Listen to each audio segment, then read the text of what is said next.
사랑과 은혜가 많으신 하나님 아버지, 우리의 고백이 되길 원하나이다. 인생의 풍랑 속에서 풍랑만 바라보는 것이 아니라, 빠질 곳만 바라보는 것이 아니라 주를 바라보게 하여 주셔서 그 인생의 풍랑 속에 주님을 향한 믿음의 반석으로 되어 걸어갈 수 있는 심령들이 되게 하여 주시옵소서. 오늘도 이 믿음에 받아 주소서. 하나님이 기뻐하시는 믿음의 길이 되도록 붙들어 주시옵소서. 예수님의 이름으로 기도합나이다. 아멘. 삶은 정말 의미가 있나요? 삶은 정말 의미가 있나요? 이런 질문 던져보셨나요? 언제쯤 이런 질문을 던질까요? 좋을 때 던지는 질문일까요? 슬플 때, 괴로울 때, 절망될 때 던지는 질문일까요? 그 긍정적일 때 던지는 질문은 아니죠. 정말 힘들고 어려울 때, 지칠 때, 낙심될 때, 이럴 때 던지는 질문이 삶은 정말 의미 있나요? 라는 질문입니다. 청파교회 김기성 목사님이 국민일보에다가 이런 글을 썼어요. 이 어떤 청년이 이런 질문을 던졌대요. 삶은 정말 의미가 있나요? 그랬더니 김기성 목사님이 이렇게 말씀하십니다. 한 젊은이가 음울한 목소리로 던진 질문이다. 기성세대로서 가슴이 먹먹해진다. 그 질문 속에는 그가 감내해야 했던 씁쓸한 시간, 경험이 응축되어 있다. 열심히, 멋지게 살아보려고 애쓰고 있지만 마치 장벽처럼 그의 앞을 가로막고 있는 현실에 그는 절망한 것이다. 미래를 예측할 수 없다는 것, 자기 삶을 기획할 수 없다는 것처럼 답답한 일이 또 있을까 하는 일마다 안 될 때야말로 의미, 무릎 앞에 서는 때이다.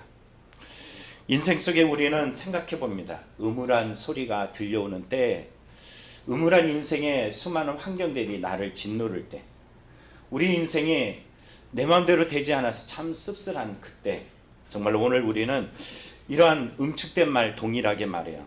삶이 정말 의미가 있나요? 근데 이러한 곳에 김기성 목사님 말씀하신 것처럼 우리는 이때 의미 그리고 물음을 통하여서 뭔가 해답을 원합니다. 이 해답은 어디 있을까요?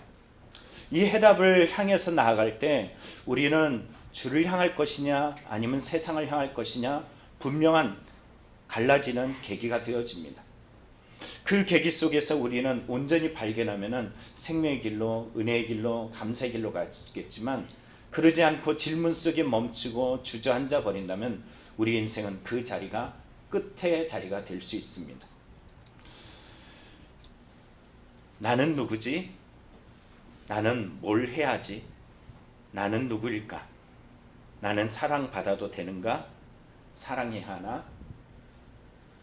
유명 연예인이 인생을 자기 운명을 자기 스스로 달리 만들고서 떠나버린 그 연예인이 남겼던 일기장에 기록된 이야기입니다. 나는 누구지? 나는 뭘 해야지? 나는 누구일까? 나는 사랑받아도 되는가? 사랑해야 하나? 수많은 질문 속에서 그의 아픔이 그대로 느껴집니다. 그렇지만 그녀는 여기서 답을 얻지 못하고 결국 자기 인생을 마감하고 말았어요.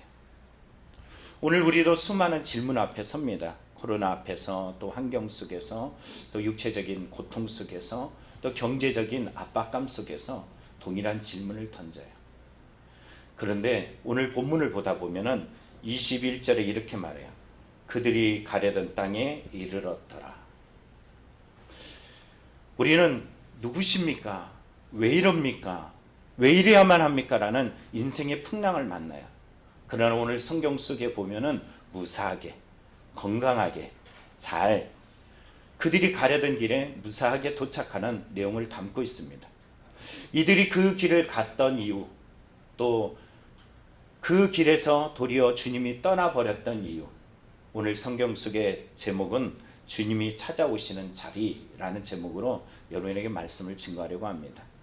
인생의 풍랑, 고난, 어려움, 코로나19를 지나가는 우리의 수많은 슬픔과 고통과 이 괴로움 속에서 우리는 주님을 만나는 자리가 다 되기를 간절히 축원합니다. 첫째 주시는 말씀은 이 말씀입니다. 신앙의 본질이 빠진 자리에는 예수가 없다라는 거예요. 우리 인생에 고난이라는 것은 다 있습니다. 우리가 원하는 것은 어떤 말이냐면 잘 되길 원해. 모든 것이 다 내가 원하는 대로 그 뜻대로 이루어지길 원해요. 그럼 그 자리가 과연 생명의 자리가 될 수 있을까? 우리는 또 한 번 묻게 됩니다. 오늘 성경에 나타난 내용의 구조를 보면 이와 같아요. 10절부터 15절. 실제적으로는 1절부터 15절이지만 오늘 본문 중심으로 나타난 앞뒤 구절을 가까이로 구절을 보면은 10절부터 15절에는 오병이의 표적을 다루고 있어요. 물고기 2마리와 그리고 보리떡 5개로 5,000명을 먹이시고도 12광주리가 남는 이 사건을 다루고 있어요. 그리고 16절부터 21절 보면은 오늘 본문이죠. 오늘 본문 풍랑이 이는 바다로 걸어오시는 예수님의 표적을 담고 있어요. 그리고 22절부터 27절에 보면은 오병이의 기적을 체험했던 사람들이 이 표적을 보고서 가버나움에 계신 예수님을 찾아오게 됩니다. 그런데 문제는 어디냐면은 28절 이후에 보면 그들은 결국 예수님의 말씀을 뿌리치고 예수님을 떠나버리는 내용을 다루고 있다라는 겁니다. 자, 이 내용 속에서 우리가 알고 있는 것은 어떤 걸까요? 오늘 10절부터 27절에 보면 고무되어 있는 환경이에요. 왜냐하면 앞서 이야기했던 것처럼 오병이의 기적을 통해서 배고픔을 통하여 광야 속에서 어찌할지 모르는 그들에게 예수님께서는 그들에게 찾아오셨어요.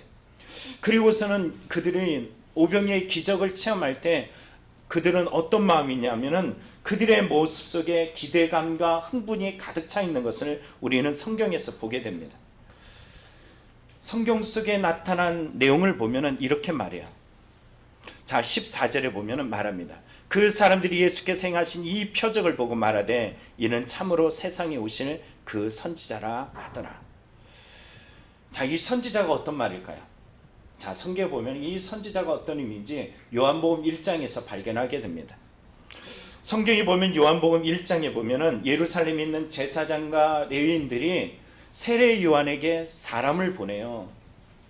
그리고선 그들이 왔어요.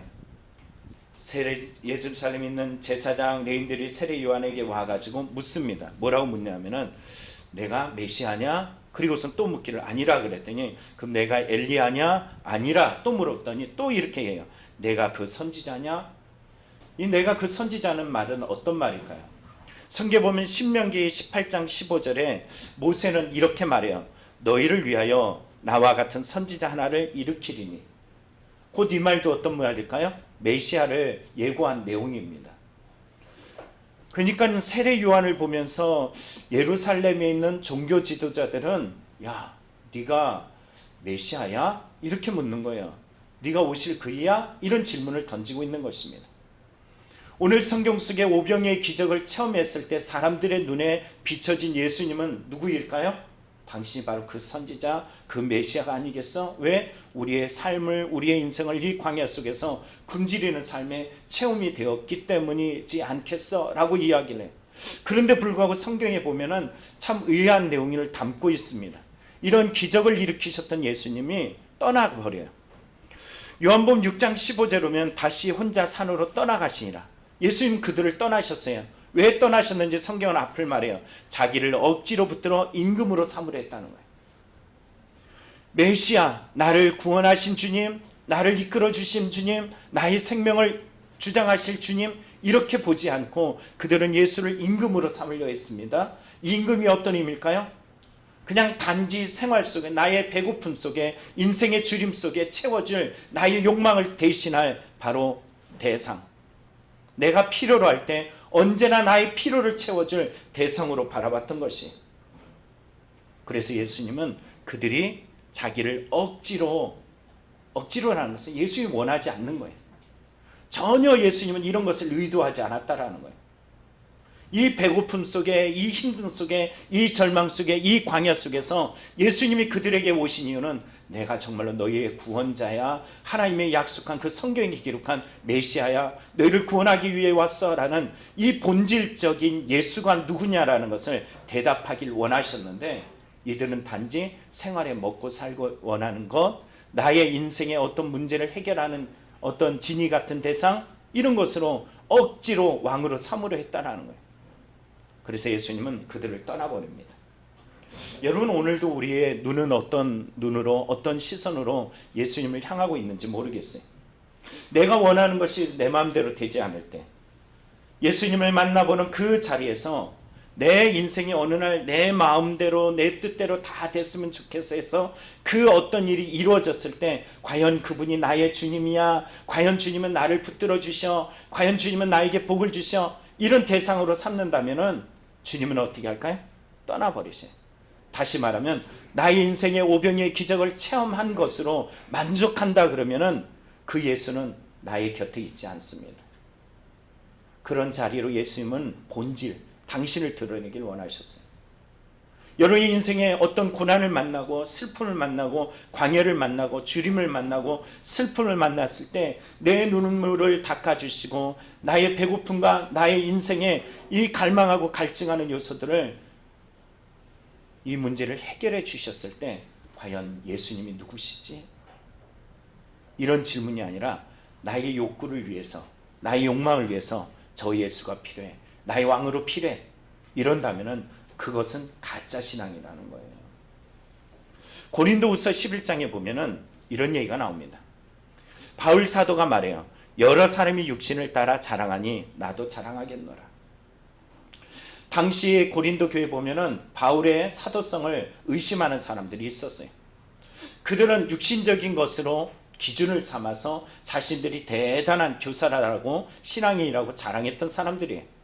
그런데 불구하고 바울은 그들을 향해서 뭐라 그러냐면은 그들이 그리스도의 일꾼이냐 정신없는 말을 하거니와, 자신들의 겉모습, 자신들의 자랑, 외적인 이런 요소들을 가지고서 잘됨을 가지고 자랑하고 있는 이들을 말하기를 정신없는 자, 이렇게 말하고 있습니다. 여러분이 인생이 내 마음대로 술술 풀려졌을 때 과연 하나님이시여, 그분이 하나님이시여, 그분만이 나에게 복을 주신 분이야, 이런 기준을 가지고, 세상적 기준을 가지고 우상주의적인 신앙을 가지고 내게 하나님 앞에 나아간다면 하나님은 정신없는 말에 그러면서 그들을 떠나갈 거예요.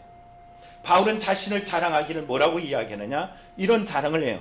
유대인에게 40에 하나님의 감암매를 5번 맞았으며 3번 태장으로 맞았으며 1번 돌로 맞았고 3번 파산하고 일주일을 깊은 바다에서 지냈으며 여러 번 여행해서 강의 위험, 강도의 위험, 동족의 위험, 이방의 위험, 신의 위험, 광야의 위험, 바다의 위험, 거짓 형제증의 위험, 여러분 수많은 위험과 고통과 아픔들을 쭉 나열하고 있습니다.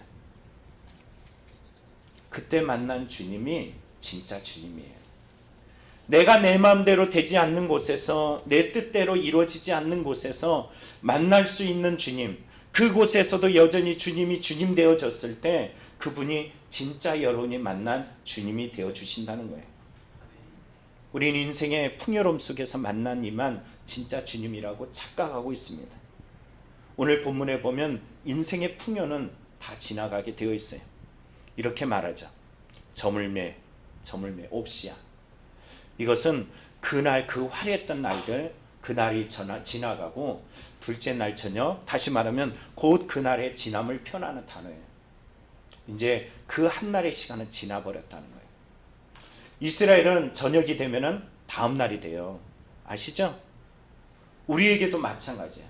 화려했던 날들은 금세 다 지나가게 됩니다. 시편 90편 4절에 보면 주의 목전에는 천년이 지나간 어제 같으며 밤의 한순간 같다라고 이야기해요. 시편 103편 16절에도 그것은 바람이 지나가면 없어지려니와 그 있던 자리엔 다시 알지 못한다라고 이야기합니다. 전도서에 보면은 그 수많은 풍요의 풍요를 자랑하고 누렸던 솔로몬은 이렇게 말해요. 헛되고 헛되며 헛되고 헛되니 모든 것이 헛되도다. 해 아래서 수고하는 모든 수고가 사람에게 무엇이 유익한가. 헛된 인생을 쭉 나열하고서 전도서 12장의 마지막 절 바로 앞에 솔로몬은 인생을 이렇게 논하고 있어요. 일의 결국을 다 들었으니 하나님을 경외하고 그의 명령들을 지킬지어다. 이것이 모든 사람의 본분이니라. 여러분, 인생의 헛된 것을 붙잡고서 그것이 본질이냐 착각하지 않길 원합니다. 그것은 지나가는 과정일 뿐이에요. 우리는 인생 속에서 본질은 주님을 만나는 은혜가 우리에게 간절히 요구되어지고 그 요구됨 속에 주님은 찾아오셔서 만나지는 은혜가 있기를 간절히 축원합니다. 두 번째는 나의 바램과 다른 자리는 예수님이 인도하는 자리입니다. 나의 바램과 다른 자리는 풍랑이에요. 오늘 본문이죠. 요한복음 6장을 보면은 이렇게 말합니다. 저물매 제자들이 바다에 내려가서 배를 타고 바다를 건너 가버나움으로 가는데 이미 어두워졌고 예수는 아직 그들에게 오지 아니하셨더니. 자, 오늘 본문에 본 제자들의 움직임을 기록하고 있어요. 날이 저물었고 밤이 되었는데 이들은 배를 타고서 가버나움으로 가려고 그래요. 그 앞에 뭐가 기다리고 있어요? 풍랑이 기다리고 있어요. 참 이상도 하죠. 풍랑이 있는 그곳으로 가고 있는데 놀라운 것은 이 본문과 같은 내용인 마태복음 14장에 보면 이렇게 기록하고 있어요. 예수께서 즉시 제자들을 채축하사 자기가 무리를 보내는 동안에 배를 타고 앞서 건너편으로 가게 하시고. 이 풍랑은 어떤 풍랑일까요? 누가 보낸 자리예요? 예수님 보낸 자리예요.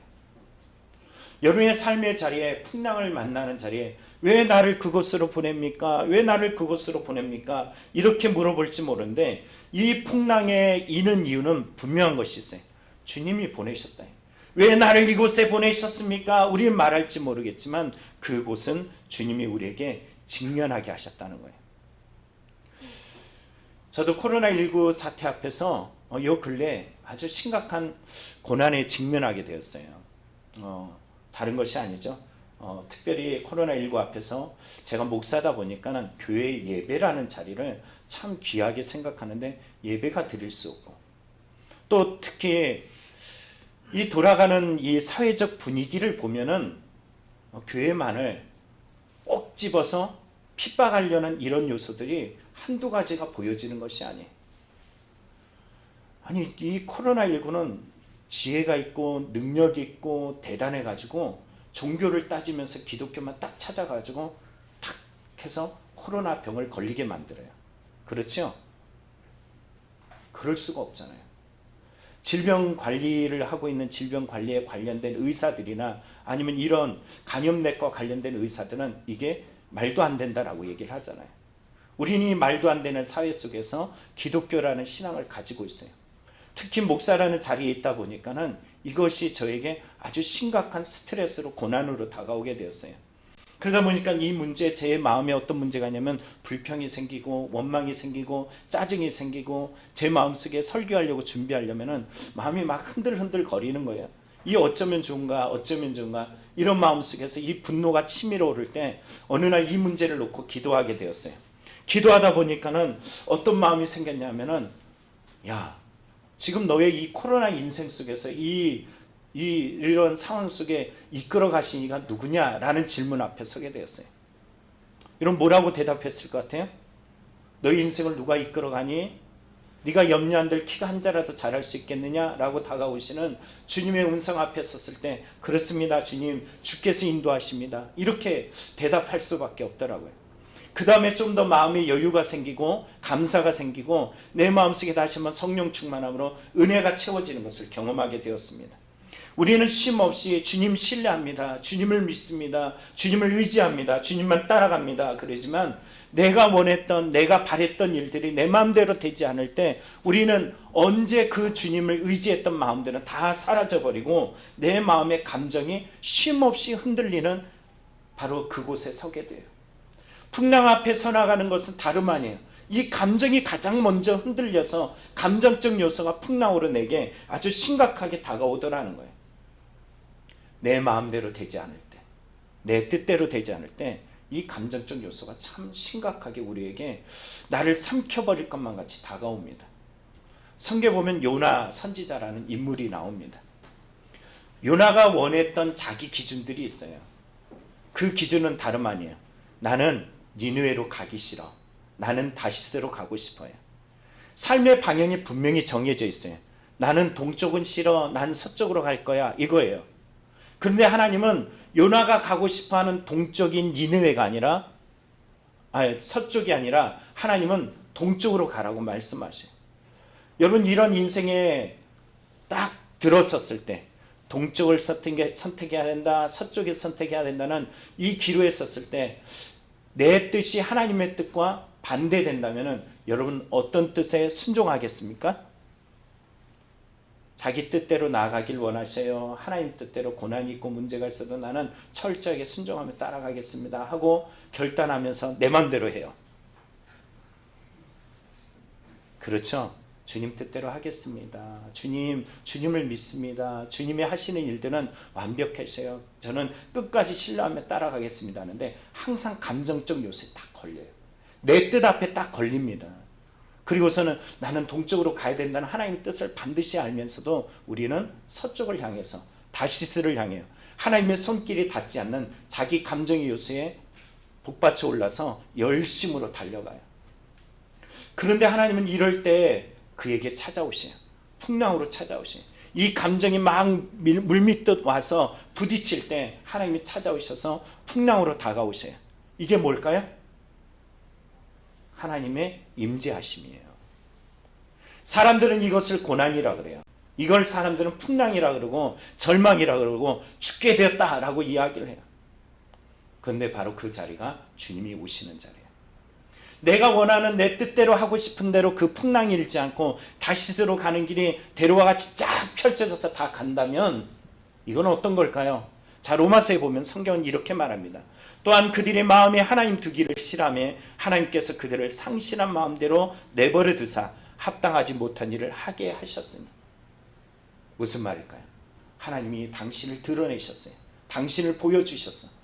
그런데 자기 멋대로 살겠다라고 생각하는 사람에게 심판하시는 방법이 있어요. 내버려 두는 거예요. 그래, 그렇게 살아. 네 마음대로 해. 네 뜻대로 해. 네가 원하는 대로 다 성취되어지도록 내가 도와줄게. 그런데 이게 알고 보니까 뭐예요? 심판의 자리예요. 하나님은 당신의 뜻대로 살지 않고 풍랑을 이는 자리에 우리를 이끌어 가시지만 이 자리는 어떤 자리일까요?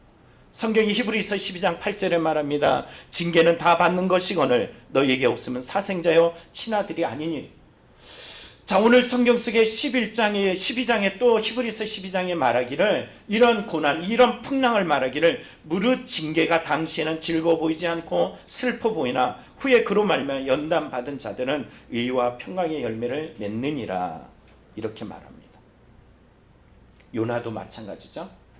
그 풍랑을 통하여 자아가 꺾이게 되고 하나님의 구원하심을 통해 풍랑에 빠져 죽을 뻔한 그를 건지셔서 하나님은 그를 이끌으셔서 구원의 통로로, 은혜의 통로로, 하나님의 축복의 통로로 당신이 원하셨던 니느웨라는 동쪽에 이르게 만들으셨어요. 자, 그렇다면 요나는 완전히 변화됐을까요? 요나의 이 부정적 감정들, 악한 감정들, 자기 뜻대로 되지 않으면 이제는 하나님 앞에 철저하게 순종하는 그런 사람이 되었을까요? 그러지 않아요. 변화되지 않았습니다. 변화된 것 같아 보일 뿐이에요. 오늘 요나서를 보다 보면은 이 요나에게 하나님께서 하신 일이 있어요. 요나가 니느웨에 가서 회개를 외쳤더니 짐승부터 남녀노소 물어나고 모두가 금식하면서 회개하는 모습을 보면서 요나는 화가 났어요. 그랬더니 하나님께서 요나에게 박농쿨을 다 자라게 하셨어요. 그리고선 자기 머리에다 햇볕을 딱 가리우게 하셨어요. 그랬더니 요나가 어떻게 하냐면 너무 좋아해. 좋다, 행복하다. 참 우리도 참 단순하잖아요. 막 힘들어하다가 어려다가 어떤 별것 아닌 거에 내 마음대로 내 뜻대로 되는 요소 작은 한 가지 딱 있으면은 그곳에 막 만족하고 즐거워하고 행복해 하잖아요. 요나도 마찬가지. 근데 하나님께서 이런 부딪힘, 이런 고난들, 이런 그 작은 풍랑이 일도록 만드는 이유가 있어요. 거기에 하나님이 다음 아침에 벌레를 보내주셨어요. 그리고서는 그곳에 이 박농쿨을 싹 태워버려요. 다 잡아먹게 만들었어. 다 먹었어. 그러니까 그리고 나서 보낸 게 뭐냐면 동풍을 일으켰어요. 이 뜨거운 햇볕을 그에게 막 내리쬐게 합니다. 요나가 뭐라 그럴 것 같아요? 이쯤 되면 여러분 별것 아니잖아요. 그냥 고작 뭐예요? 박농쿨 하나 그냥 사라진 거예요. 이 때한볕 속에 박농쿨 하나 사라졌는데 요나 입술에 이런 말을 합니다. 여호와여 원하건대 이제 내 생명을 거두어 갔소서. 사는 것보다 죽는 것이 내게 나음입니다. 참 안타깝지 않을까요? 바다에서 건져주신 은혜는 어디 갔을까요? 주님 앞에 감사했던 이 3장의 노래는 어디로 가버렸을까요? 요나에게 또 자기 마음대로 자기 뜻대로 되지 않으니까는 그 마음속에 이 감정적 요소가 풍랑처럼 있는데 하나님 앞에 막대예요. 이 버르장머리 없는, 제가 얘기하면 싸가지 없는 이런 요나의 모습을 보게 됩니다. 이제 내 생명을 거두소서, 사는 것보다 죽는 것이 내게 나으니이다. 주님께서 이러한 요나에게 다시 한번 말씀하시요. 뭐라고 말씀하시냐면은 9절에 보면 말이죠. 뜨거운 동풍이 예비되어지고 야, 너 그렇게 하면 되겠냐 라고 이야기했을 때, 야, 요나에게 말했더니 요나가 사는 것보다 죽는 것이 낫습니다 라고 얘기하잖아요. 내가 이 박농쿨을 말미암아 성내는 것이 어찌 좋냐 옳으냐. 하나님 다시 말씀하시죠. 야, 너 박농쿨 때문에 그렇게 화가 나니 속상하니 그게 옳으냐 라고 물었더니 요나가 또 다시 말해요. 그가 대답하되 내가 성내어 죽기까지 할지라도 옳으니이다. 이 성질머리하고는, 그쵸? 누구의 얘기 같아? 이 얘기가 누구의 얘기예요? 다시 물어볼게요. 이 얘기가 누구의 얘기예요? 누구의 이야기라고요? 요나. 나의 이야기.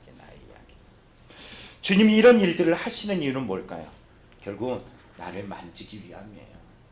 진짜 주님의 사람으로 그 성품이, 그 성질이 하나님의 성품으로 변화되기 원함입니다.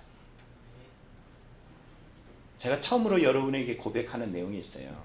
제가 큰 교회에 가서 강사로 가서 강의를 했어요. 하루 종일 강의를 하고 또 1년이 지났는데 강사를 좀 초빙했으면 좋겠어요 하고서 그 강사 중에 수많은, 이 교회는 유명 강사들이 많이 와요. 근데 유명 강사가 오는데 누구를 불렀으면 좋겠습니까 하고 성도들 가운데 그런 회의를 했는데 저를 불렀대요. 참 기분 좋잖아요. 제가 성도들이 누가 왔으면 좋겠어요 하고 물었을 때 제가 왔으면 좋겠다 그래서 제가 가서 또 강의를 하게 되었어요. 근데 그날 담임 목사님이 부르더라고요. 그 큰 교회 목사님이 저를 부르는데, 이 목사님이 교회가 어느 정도 규모가 돼요? 목사님, 공부는 어디에서 어떻게 하셨어요? 이런 질문들을 던지더라고요. 그리고서는 그 질문과 그런 모습 속에서 친절보다는 뭐라 그럴까요? 좀 서운함? 좀 차별받는 이런 마음들이 제게 받았어요. 그리고선 제 마음에 어떤 생각이 드느냐면 제가 상처를 받은 거예요. 이분은 어떤 일을 하냐면은 큰 교회 유명 사람들이 오게 되면은 사진을 찍어 가지고 막 공유를 해요. 제가 유명하지 않은 목사가, 작은 교회 목사가 와서 설교를 했는데 성도들이 너무 좋아라 했어.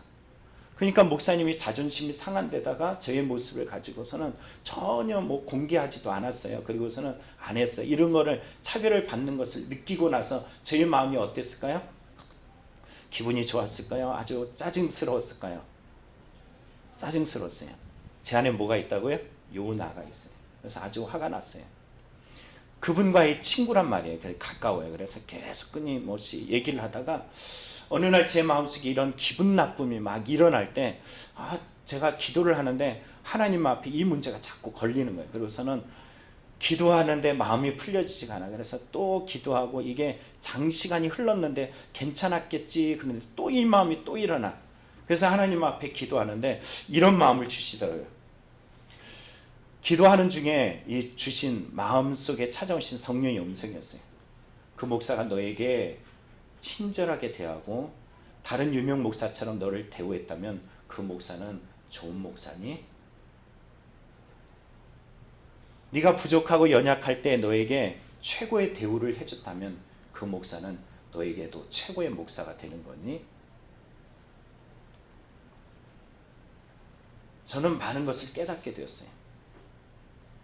내 마음대로, 내 뜻대로, 내가 원하는 대로, 내가 소원한 대로, 내가 바라는 이 요소들이 다 이루어졌을 때 그때 나에게 그 사람이 좋은 목사고, 그리고 그분은 훌륭하고, 그분은 역시 최고야, 이렇게 얘기한다면 저는 어떤 사람일까요? 가짜예요. 가짜. 하나님 앞에 이 문제를 놓고 간절히 기도하고 그리고선 저를 발견하게 되었어요. 그렇구나. 내 마음에 이 감정적 풍랑이 일게 하신 이유가 있구나. 그리고선 주님 앞에 눈물로 흘리면서 간절하게 회개했습니다. 우리에게도 마찬가지예요. 어떤 부딪힘이 있고 어떤 내가 원하는 소원이 이루어지지 않았을 때 하나님은 내 마음의 감정에서 풍랑을 일어나게 만드셔요.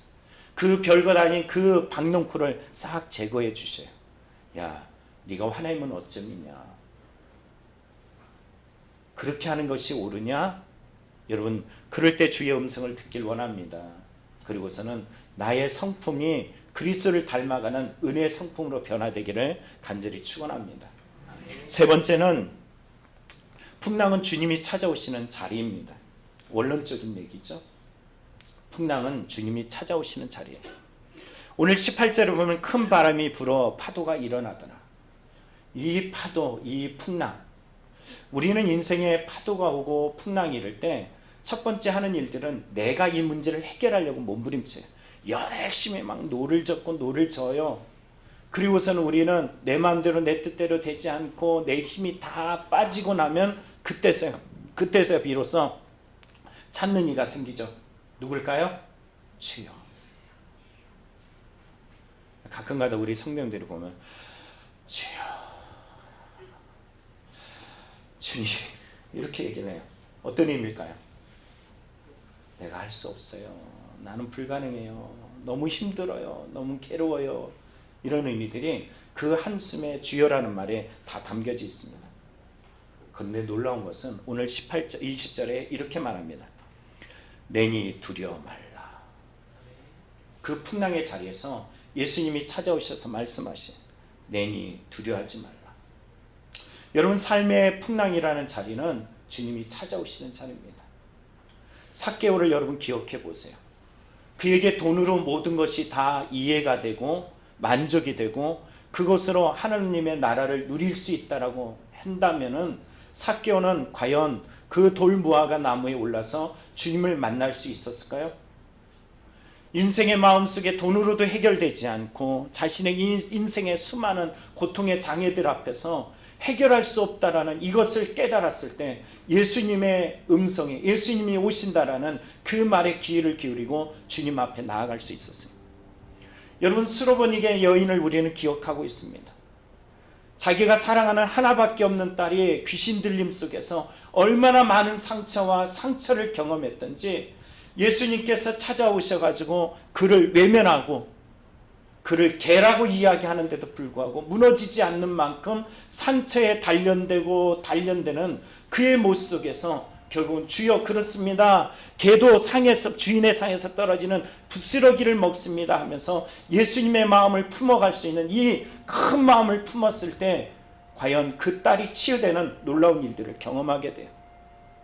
성경 속에 보면 아브라함이 자기의 자녀가 없다는 이 슬픔, 이 부재의 고통들, 나는 족장이야, 나는 시대를 이끌어가는 사람이야 라고 이야기했지만 그의 삶 속에 이 아들이 없다는 이 고통, 자녀가 없다는 이 미래의 이 적막함과 고난 속에 있을 때 그는 본토 친척 아비집을 버리고 하나님께서 이끌어 가시는 그 길로 순종하여서 믿음의 조상이 될 수 있었다라는 것입니다. 요셉, 형들이 그를 팔아버리지 않았다라면, 형들이 그를 죽이려고 시도하지 않았다면 그는 하나님의 언약이 이루어지지 않았을 것입니다.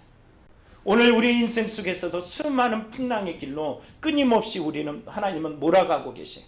괜히 보낸 것이 아니에요. 그 풍랑 속에서 그냥 절망하고 두려워하고 낙심해서 확 주저앉아서 너 인생 네 것이니까 네 마음대로 해. 인생이 뭐지? 인생이 뭐지?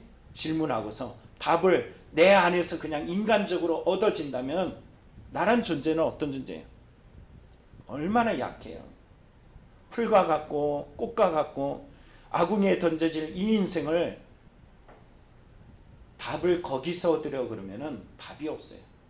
그러면 다른 사람들에게서 얻을까? 시편 146편에 그러냐면 호흡이 있는 인생을 의지하지 말라라고 말하잖아요. 그 호흡이 끊어지면 그 모든 것이 어디로 가겠어요? 오늘 우리가 정말로 의지할 것은 뭘까요? 예수를 믿는 믿음이 이 풍랑 속에 나타난다는 것입니다. 이 절망 속에서, 이 두려움 속에서 만나진다는 사실이에요. 저와 아주 가까운 지인인 한 분 목사님이 계십니다. 이 목사님이 예수 믿는, 이분이 참 성품이 좋으셔요. 그래서 믿지 않는 사람들도 믿는 사람들도 이렇게 그와의 이야기를 하는 것을, 상담을 하는 것을 참 좋아하는 것 같아요. 그래서 믿지 않는 사람을 만났고 그리고 믿는 사람을 만나고 나서 이런 결과를 저에게 말씀해 주시더라고요. 어떤 이야기냐면은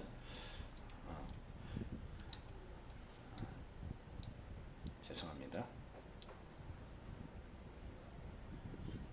믿지 않는 사람을 만났는데 이렇게 하더래요. 한탄으로 끝내더래요. 믿지 않는 사람은 누구 때문에 그래서 한숨 쉬고 그냥 끝장나요. 결국은 답은 다 어디 있냐면 다 남 탓이야. 근데 예수 믿는 사람의 차이가 있더래요. 한탄을 해요. 한탄을 해. 근데 그 한탄에서 어디를 만나냐면 하나님을 만나는 자리로 변화되더라는 거예요. 우리의 인생의 절규, 우리의 인생의 부재함, 우리의 인생의 슬픔, 우리의 인생의 이 괴로움을 믿는 사람들은 그 자리에서 바로 하나님을 만나는, 오늘 본문이 말했던 그 인생의 풍랑 속에서 주님이 찾아오시는 자리로 만나지더라는 겁니다. 마틴 로이드 존슨 목사님은 이런 말씀을 하셔요. 사람들은 나를 괴롭히고 난처하게 하지만 그로 인해 나는 주님의 품을 갈망하게 되네. 인생의 어려움을 만나는 그 자리 속에서 믿는 사람의 차이는 여기 있어요. 우리는 주님을 만나게 되는 줄 믿습니다. 말씀을 마칩니다. 여러분, 오늘 코로나19의 문제도 있지만 개개인마다 또 크고 작은 여러 문제들이 있어요. 이 문제는 직장에서, 대인관계 속에서, 가정 속에서, 또 삶의 물질 속에서, 건강 상태에서 수많은 우리의 인생에 감정적으로 흔들릴 수 있을 만한 수많은 풍랑들이 우리에게 있습니다. 그런데 주님은 우리에게 그 자리에 찾아오셔서 이렇게 말씀하셔요. 내니 두려워 말라. 내니 두려워 말라. 기도하겠습니다.